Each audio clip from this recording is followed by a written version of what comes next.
فاعوذ باللہ من الشیطان الرجیم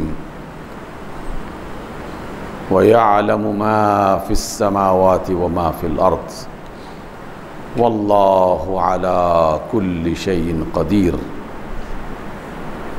وقال الله عز وجل يعلم ما يلج في الأرض وما يخرج منها۔ پہلی آیت سورۃ آل عمران کی آیت نمبر 29 سے آج کی اس مجلس میں ہم بات کا آغاز کر رہے ہیں۔ اللہ کی یہ کائنات جہاں بے شمار رازوں اور اسرار سے بھری ہوئی ہے، وہاں اس کائنات میں اللہ تعالیٰ کی کچھ ایسی صفات کام کر رہی ہیں جو بالکل سادہ، آسان، سمجھ میں آنے والی، اور جس نے بھی ان سادہ مثالوں کو اختیار کر لیا اس کی زندگی آسان ہو گئی، اور جس نے ان آسان باتوں کو بھی نظر انداز کر دیا تو اس کی زندگی مشکل ہو جاتی ہے۔ اور اس کی بے شمار مثالیں ہم اپنی زندگی میں تلاش کر سکتے ہیں۔ دو تین باتوں کی طرف ایک ہلکا سا اشارہ کر کے آج کی ان آیات کو سمجھنے کی کوشش کرتے ہیں۔ ہماری انسانی زندگی ہو یا حیوانی زندگی، اللہ نے اس کو برقرار رکھنے کے لیے، جاری رکھنے کے لیے بہت ہی آسان قسم کے سمجھ میں آنے والے چند اصول اور قانون بنائے، ان اصولوں کے مطابق چیزوں کو تخلیق کیا، ان چیزوں کا استعمال کرنے کا ہمیں گر سکھایا، اور پھر اپنے خاص طریقے سے یہ سمجھا دیا کہ اگر آپ اسی کے مطابق چلو گے تو تمہاری جسمانی زندگی اور انسانی زندگی بہتر ہو جائے گی۔ انسانوں نے سیکھا، تجربے کیے، مشکلات سے گزرے، مشکلات کے بعد پھر نئے تجربے کیے، صدیوں کی اس کاوش اور محنت کے بعد جو چیز انسان کو پہلے روز سمجھ میں آئی تھی، وہی چیز آج بھی انسان کے لیے اتنی ہی کارگر ہے، کیونکہ اللہ تعالیٰ نے اپنے ان قوانین کو جہاں سمپل اور سادہ بنایا تھا، وہاں اس کے اندر اتنی قوت اور اتنی توانائی رکھ دی تھی کہ کوئی بھی اگر اس قانون کی خلاف ورزی کرے اور جب بھی کرے تو اس کا قانون فطرت اپنی قوت کے بل بوتے پر اسے واپس لے آئے گا۔ مثلا انسانی جسم ہے جو حیوانی جسم کے ساتھ مشابہت رکھتا ہے، اور ہم سب یہ تجربہ ہر روز کرتے ہیں کہ ایک مدت تک، ایک خاص وقت تک ہم محنت کرتے رہیں، جاگتے رہیں، بھاگ دوڑ کرتے رہیں تو جسم کے اندر ایک طرح کی تھکن پیدا ہوتی ہے، کمزوری آ جاتی ہے، جسم کام کرنے کے قابل نہیں رہتا۔ تو اللہ تعالیٰ نے اس تھکن کو، کمزوری کو دور کرنے کے لیے ایک سادہ سا اصول بنایا اور ہم سب کو اس کا پابند بنا دیا، اور اصول یہ ہے کہ تھک گئے ہو تو آرام کر لو، آرام کرو گے تو تھکن دور ہو جائے گی، جسم میں کمزوری آ گئی ہے تو کچھ گھنٹے سو لو، سو جاؤ گے تو تمہاری کمزوری دوبارہ توانائی میں بدل جائے گی۔ جب سے انسان اس زمین پر آیا ہے وہ اس اصول کی خلاف ورزی نہیں کر سکتا، جس نے کی اس نے بھگتا۔ بہت سارے لوگوں نے، یقیناً انسانی عقل ہے، دماغ ہے، سوچتا ہے، اس بات کو تلاش کیا کہ کوئی ایسی دوا، کوئی ایسی غذا، کوئی ایسا طریقہ کہ انسان کو سونا نہ پڑے اور اس کا جسم پوری توانائی کے ساتھ اسی طرح کام کرتا رہے۔ میں 8-9 گھنٹے کام کرنے کے بجائے 15-20 گھنٹے کام کرنا چاہتا ہوں، اور چند دن کام کرنے کے بجائے مستقل کام کرنا چاہتا ہوں۔ لیکن اللہ تعالیٰ کی اس قانون کی خلاف ورزی کوئی کر نہیں سکتا۔ چند دنوں کے لیے سردوڑ کوشش کر کے اس کے خلاف کھڑا ہونے کی جس نے کوشش کی، اللہ نے اسے ناک کے بل زمین پہ گرا دیا۔ جب اس کا دماغ کام کرنا چھوڑ دیتا ہے، اس کے ہاتھ پاؤں کی توانائی کمزور ہو جاتی ہے، جسم میں تھکن شدید ہو جاتی ہے، تو ڈاکٹرز کے پاس جاتے ہیں۔ ڈاکٹرز کوئی ایسی دوا تجویز نہیں کرتے کہ جس سے تھکن دور ہو جائے۔ ڈاکٹرز کو پتہ ہے کہ اس مصیبت کا سبب نیند نہ کرنا اور آرام نہ کرنا ہے۔ وہ اسے پھر ایسی دوا دیتے ہیں جس سے اس پر نیند غالب آ جائے اور مجبوراً اسے آرام کرنا پڑے۔ اور وہی فزیشنز اور ڈاکٹرز یہ کہہ رہے ہوتے ہیں 4-5 گھنٹے سو جائے گا تو اس مشکل سے نکل جائے گا۔ آپ اسی پر قیاس کرتے ہوئے ہماری زندگی کی ان بنیادی ضرورتوں پر غور کرنا شروع کر دیں۔ ہر ضرورت اور اس ضرورت کو پورا کرنے کا اللہ تعالیٰ کا بنایا ہوا نظام، آپ اس سے باہر نکل ہی نہیں سکتے۔ یہ چھوٹی سی بات سمجھنے کے لیے انسان کو کچھ نہ کچھ غور ضرور کرنا چاہیے۔ اور اس کے نتیجے میں ایک اور بات سمجھ میں آتی ہے کہ وہ اللہ کیسی قدرت اور عجیب و غریب قسم کے معاملات اپنے کنٹرول میں کرتا ہے کہ اس کی سادہ اور معمولی سی چیز کو بھی ہم اگر چھوڑ دیں تو مصیبت میں گھر جاتے ہیں۔ تو جو اس کی کائنات میں دیگر نظام چل رہے ہیں جن کے بارے میں ابھی ہم جانتے بھی نہیں ہیں، کچھ کا تھوڑا بہت ابھی انکشاف ہوا ہے، تو اس کی خلاف ورزی کرنے سے پھر کیا نقصان ہوگا۔ اور اس کا وہ نظام جو اس نے اپنے خاص بندوں کے ذریعے سے، نبیوں کے ذریعے سے اور اپنی منتخب کتابوں کے ذریعے سے ہم تک پہنچایا ہے، اگر اس میں کوئی شخص اللہ کے اس نظام کی مخالفت کرے گا تو پھر اس کا کیا حشر ہوگا، دنیا میں بھی اور آخرت میں بھی۔ تو مجھے تو یہ بات بس سونے کے اس عمل سے سمجھ میں آ گئی، کھانے اور پینے کے عمل سے سمجھ میں آ گئی کہ اس کا آسان اور سادہ سا نظام جس میں ہر شخص، ہر پرندہ، ہر جانور، ہر ذی روح جو چلنے پھرنے کے لیے جسم رکھتا ہے، وہ اللہ کے نظام کے مطابق چلے گا تو چل سکتا ہے، مخالفت کرے گا تو نہیں چل سکتا۔ یہ جو ہمارا مذہب، شریعت، دین، اخلاقیات، یہ سب چیزیں ہم جو پڑھتے رہتے ہیں، ان کا بھی بالکل ایسا ہی حال ہے۔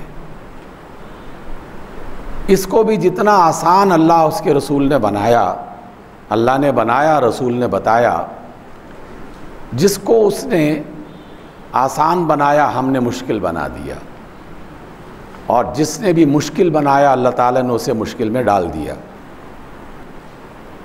یہ بنیادی بات اپنے ذہن میں رکھیے، اور آئیے اب ہم قرآن مجید کی چند آیات، اور ان تمام آیات میں ایک ہی بنیادی اور بیسک بات سمجھائی گئی ہے، وہ میں آپ تک منتقل کرتا ہوں۔ اللہ نے اپنے بارے میں یہ فرمایا قرآن مجید میں اور سابقہ ساری آسمانی کتابوں میں، وَيَعْلَمُ مَا فِي السَّمَاوَاتِ وَمَا فِي الْأَرْضِ، آسمانوں اور زمین میں جو کچھ بھی ہے وہ جانتا ہے، جو کچھ بھی ہے وہ جانتا ہے۔ وَاللَّهُ عَلَى كُلِّ شَيْءٍ قَدِيرٌ، وہ صرف جانتا نہیں ہے بلکہ اس کا کنٹرول ہے، وہ قابو میں رکھے ہوئے ہر چیز کو۔ اس کائنات زمین و آسمان میں جو کچھ بھی ہے، یہ جو لفظ ہے نا جو کچھ بھی ہے، اس کو جاننے کے لیے سارے انسانوں کی زندگی ختم ہو جائے، یہ جو کچھ بھی ہے سمجھ میں نہیں آ سکتا، کیونکہ انسان کاؤنٹ نہیں کر سکتا، اندر کی بات تو دور ہے، کاؤنٹ نہیں کر سکتا۔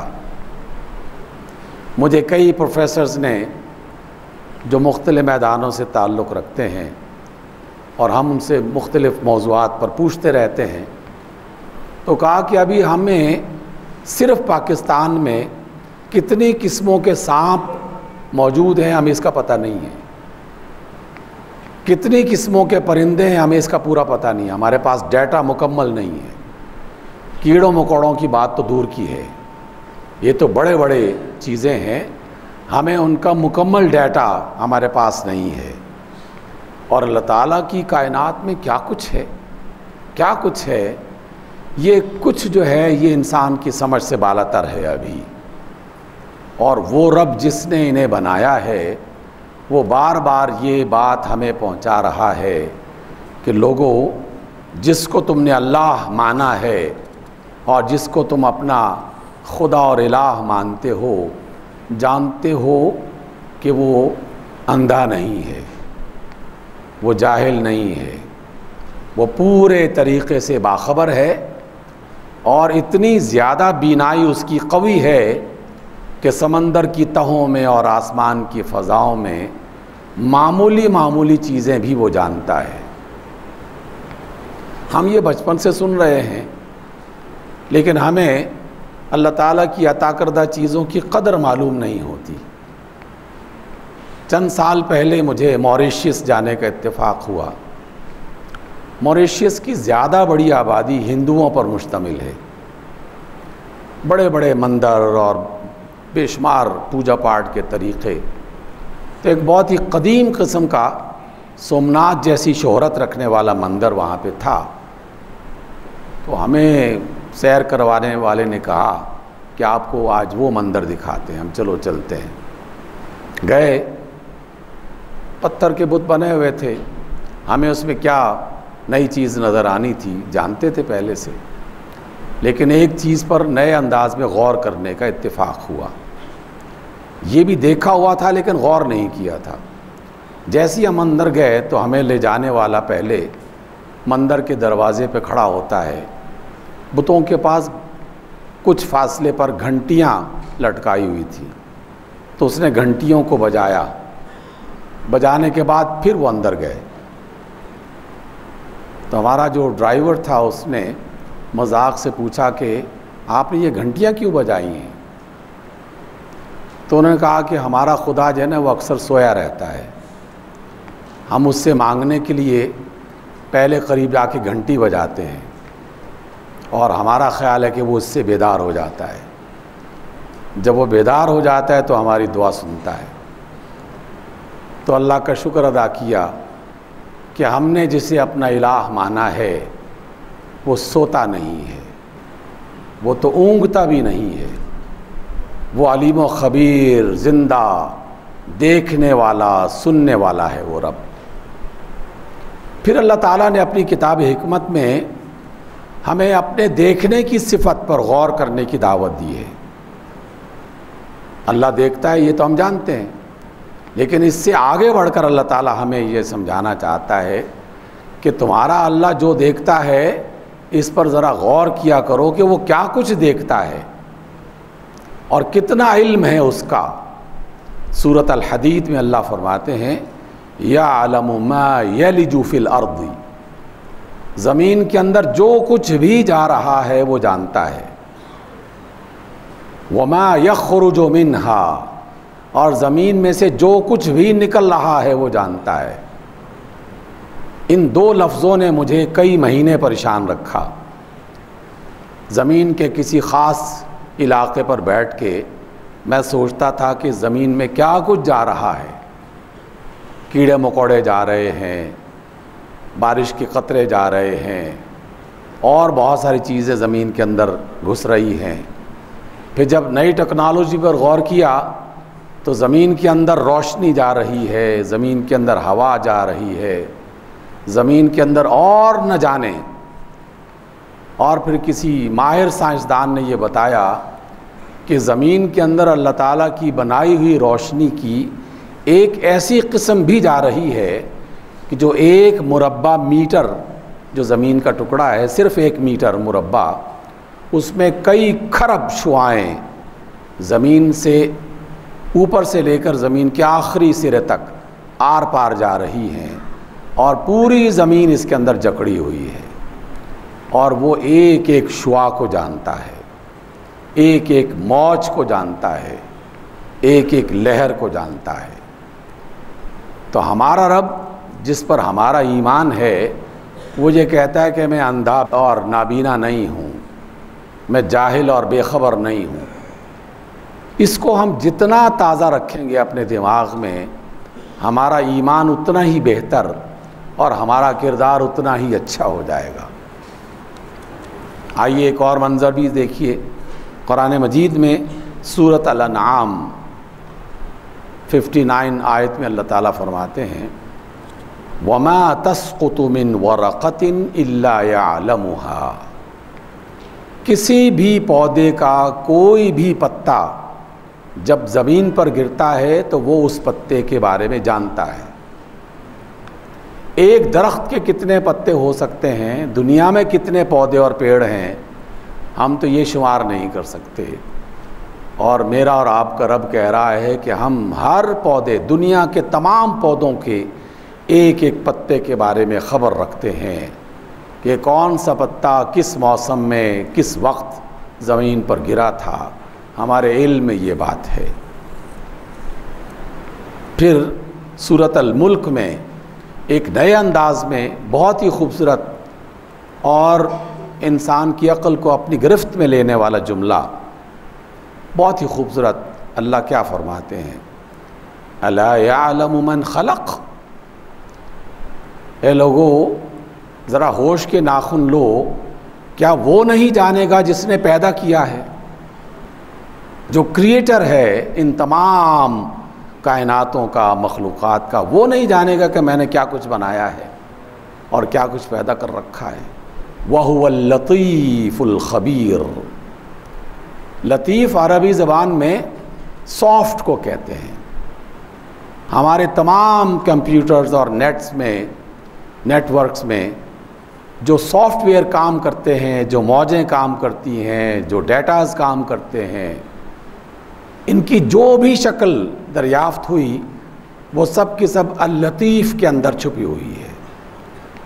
وہ لطیف ہے، انتہائی باریک بین، ہر چیز کو وہ اپنے احاطہ علم میں رکھتا ہے، وہ باخبر ہے۔ یہ تمام باتیں سمجھانے کے بعد پھر اللہ تعالیٰ نے ہمارے کام کی ایک بات سکھائی۔ پہلی آیات سے اللہ تعالیٰ کی عظمتوں کا پتہ چلتا ہے۔ اس آیت سے سورہ ہود آیت نمبر 6 میں اللہ فرماتے ہیں وَمَا مِن دَابَّةٍ فِي الْأَرْضِ إِلَّا عَلَى اللَّهِ رِزْقُهَا۔ اتنی بڑی آیت ہے یہ کہ بندہ جو ہے وہ سر سے پاؤں تک ہل کے رہ جاتا ہے، بشرطے کہ غور کرے۔ اللہ نے کہا کہ میری زمین پر کوئی بھی مخلوق جو چل رہی ہے، چلنے والی، دابہ کہتے ہیں ایسی مخلوق کو جو چل رہی ہے، کیڑے مکوڑوں سے لے کر، پرندوں سے لے کر، انسانوں سے لے کر، جانوروں اور چوپایوں سے لے کر، جو بھی چل رہی ہے، اللہ نے اسے دابہ کا لفظ بتایا ہے، ہم بھی اس کے اندر شامل ہیں۔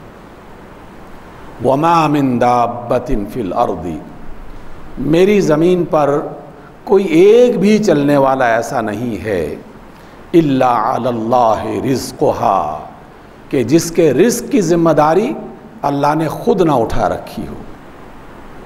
کوئی بھی چلنے والا اس زمین پر ایسا نہیں ہے کہ جسے اللہ تعالیٰ نے اپنے اس بڑے منصوبے کے مطابق زمین پہ پیدا کیا، اسے یہ خبر ہے کہ اسے زمین پر کتنے وقت تک جینا ہے، کب تک چلنا ہے، کب تک اپنے کام انجام دینے ہیں۔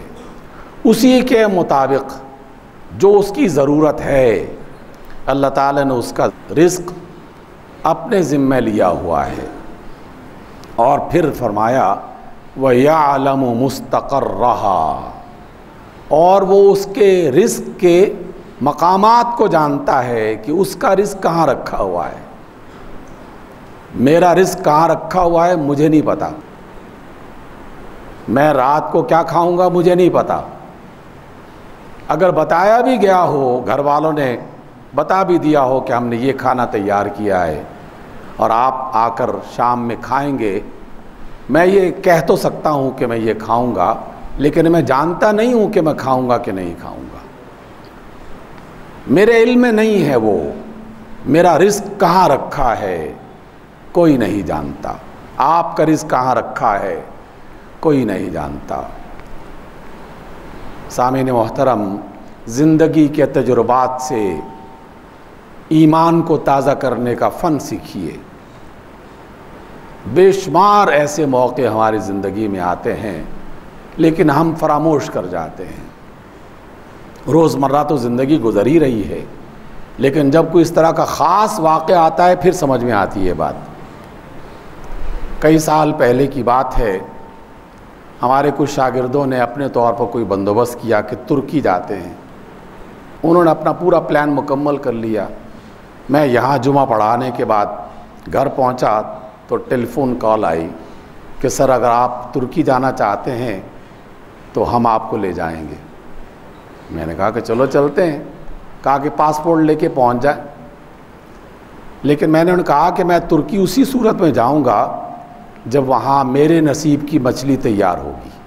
ایسی کوئی خیال نہیں تھا، کوئی اندازہ نہیں تھا، ایسی منہ سے ایک جملہ نکل گیا، اگر میرے رزق میں تیار مچھلی وہاں موجود ہے تو میں استنبول کل جاؤں گا۔ اور اسی رات ویزا لگا، سحری کے وقت ترکی پہنچے۔ استنبول میں پہنچنے کے بعد ہمارے شاگردوں نے کہا کہ سر آج آپ کی دعوت ہے، اور دعوت جس ریسٹورنٹ میں تھی سارا کا سارا ریسٹورنٹ مچھلی سے بھرا ہوا تھا۔ ہم نے کہا کہ مجھے نہیں خبر تھی کہ یہ مچھلی یہاں میرے لیے تیار ہو رہی ہے، لیکن میرے اللہ کو پتہ تھا۔ سامعین گرامی، آپ بھی یقین کر لیجئے، آپ کی دکان، میری ملازمت، کسی کا کارخانہ، کسی کی زمین، یہ سب ظاہری وسیلے ہیں، یہ سب ظاہری وسیلے ہیں، یہ ہمارا رزق نہیں ہے۔ نہ جانے یہ کس کا رزق ہے اور کب کس کو کس انداز میں پہنچے گا، اور ہم کسی اور کے تیار کردہ رزق میں کب پہنچیں گے، یا وہ رزق ہم تک کب پہنچے گا، یہ اللہ فرما رہے ہیں۔ وَيَعْلَمُ مُسْتَقَرَّهَا وَمُسْتَوْدَعَهَا، مستودع سٹور کو کہتے ہیں۔ جیسے ہم بہت ساری چیزیں اپنے مختلف مقامات پہ سٹورز بنا کر وہاں جمع کر لیتے ہیں، اللہ نے بھی سٹورز بنا رکھے ہیں، آسمانوں میں بھی، زمین میں بھی، اور نہ جانے کس کس شکل میں۔ وہ جانتا ہے اس کے سٹورز کو۔ کُلٌ فی کتاب مبین، اور کہتا ہے کہ ہم صرف جانتے نہیں ہیں، ہم نے اپنی کتاب میں لکھ رکھا ہے۔ اتنا بڑا دعویٰ اللہ تعالیٰ کا، اور اس کا دعویٰ ہمارے دعووں کے جیسا نہیں ہے، لکھا ہوا اس کے ہاں کہ فلاں بندہ اتنے سال، اتنے گھنٹے، اتنے سیکنڈ رہے گا اور یہ والی چیزیں کھائے گا اور یہ والی چیزیں استعمال کرے گا۔ سامعین گرامی، آپ سوچ رہے ہوں گے کہ میں یہ سب باتیں کیوں بتا رہا ہوں؟ اس لیے بتا رہا ہوں کہ ہمیں اپنے سوچنے کے انداز کو بدلنا چاہیے، اپنے اللہ پہ بھروسہ رکھنا چاہیے، اپنے اللہ کی بات ماننی چاہیے۔ 3 باتیں میں نے کہیں، اللہ پہ بھروسہ رکھنا چاہیے، اور اس پر یقین کرنا چاہیے کہ واقعی اس نے ہمارے لیے سب کچھ بندوبست کر رکھا ہے۔ ہمیں بھروسہ نہیں ہے تبھی کئی سال تک اپنی اور اپنی نسلوں کو بچانے کے لیے ہم مال جمع کرتے رہتے ہیں۔ یہ جو آج کل پاکستان میں اور پاکستان جیسے دیگر ملکوں میں مختلف افراد کے بارے میں خبریں چلتی رہتی ہیں کہ فلاں نے اتنے ہڑپ کر لیے، فلاں اتنا چوری کر کے لے گیا، فلاں اس نے اتنا جمع کر لیا، فلاں کے بینک میں اتنے پیسے جمع ہو گئے، لندن، فرانس، امریکہ سب کے نام لیے جاتے ہیں۔ اس کے پیچھے بنیادی غلطی کیا ہے؟ بنیادی غلطی یہ ہے کہ ہمیں اپنے اللہ پہ بھروسہ نہیں ہے۔ ہم یہ سمجھتے ہیں کہ اگر ہم نے جمع نہ کیا تو کل ہمارے بچے کیا کھائیں گے، کل ہماری نسل کے ساتھ کیا ہوگا۔ اللہ نے انسان ہونے کے ناطے سے جو ہمارا خالق ہے ہمیں اس بات کی اجازت دی ہے، بلکہ حکم دیا، اجازت نہیں حکم دیا ہے کہ تم میری زمین پر محنت کرو، مال کماؤ، رزق بڑھاؤ، لیکن یہ مت گمان کرنا کہ جو تم نے کمایا ہے وہ تمہارا ہے، جو تم نے جمع کیا ہے وہ تم استعمال کرو گے، جس کی رجسٹری تمہارے نام ہے وہ واقعی تمہارے نام ہے، نہیں ہے ایسا۔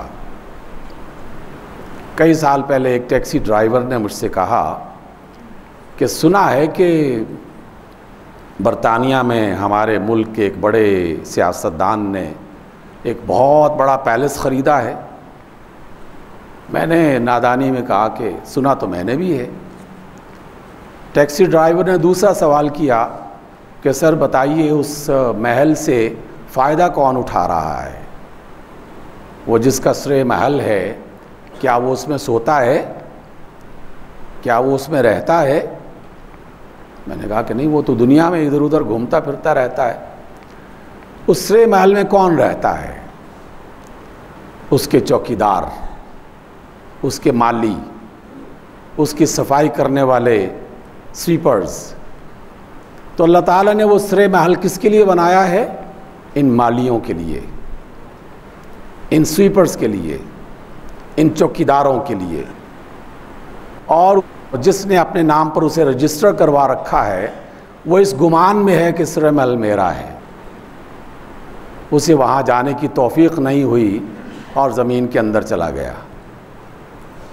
ہم سب اسی طرح کے وہم و گمان میں ہیں۔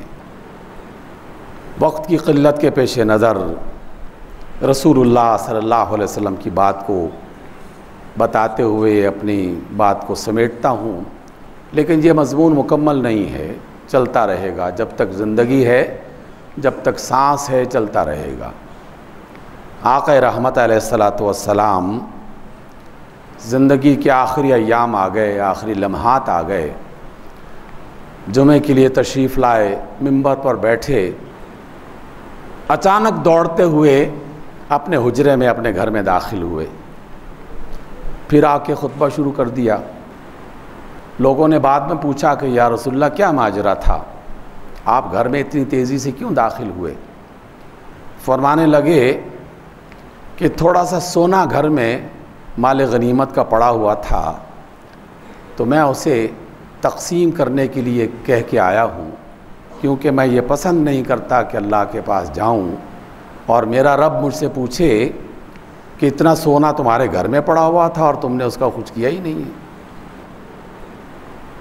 وہ اتنا سا معمولی سا چند، اس کی کیا مقدار بتائی جائے، چھوٹی سی معمولی سی مقدار، لیکن آپ صلی اللہ علیہ وسلم نے وہ چند درہم پر مشتمل سونا گھر میں رکھنا گوارا نہیں کیا۔ اور گھر آپ جانتے ہیں کہ رسول اللہ کا گھر اس وقت کیا تھا؟ 9 بیویاں تھیں، 9 گھر تھے اللہ کے رسول کے۔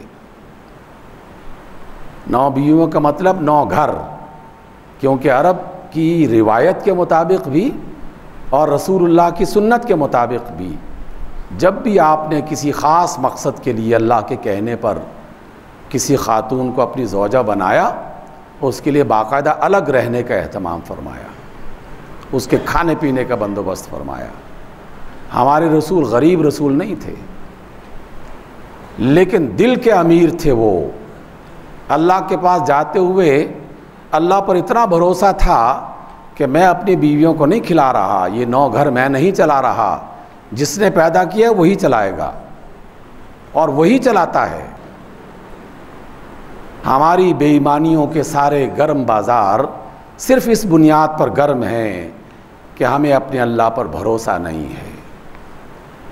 اپنے بھروسے کو تازہ کیجئے، اور یہ جو زمین پر ہم بھاگ دوڑ کر رہے ہیں، اس بھاگ دوڑ کو اللہ کا حکم اور رسول اللہ کی سنت سمجھتے ہوئے ادا کیجئے۔ یہ گمان مت کیجئے کہ اللہ تعالیٰ ہمیں کام سے روک رہے ہیں کہ کام کرنے کی ضرورت نہیں ہے، ہم تمہارا خود بندوبست کریں گے۔ یہ نہیں ہے اس سے مراد۔ اس سے مراد یہ ہے کہ تم نے اپنے کام کو پورے طریقے سے کرنا ہے، لیکن یہ اللہ کو پتہ ہے کہ تمہاری محنت کا پھل کس نے کھانا ہے اور کسی اور کی محنت کا پھل تم تک کیسے پہنچے گا۔ اس لیے اپنے ایمان کو تازہ کیجئے، اپنی محنتوں کو بڑھائیے، لیکن لوٹ کھسوٹ کا مال اختیار کر کے اپنے بینک بیلنس کو بڑھا کر یہ مت گمان کیجئے کہ اب ہماری نسلیں آرام سے رہیں گی۔ کون جانتا ہے نسلوں کے ساتھ کیا ہونے والا ہے۔ اللہ تعالیٰ مجھے بھی عقل عطا فرمائے اور آپ کو بھی، اور اسی کے مطابق زندگی بسر کرنے کی توفیق عطا فرمائے۔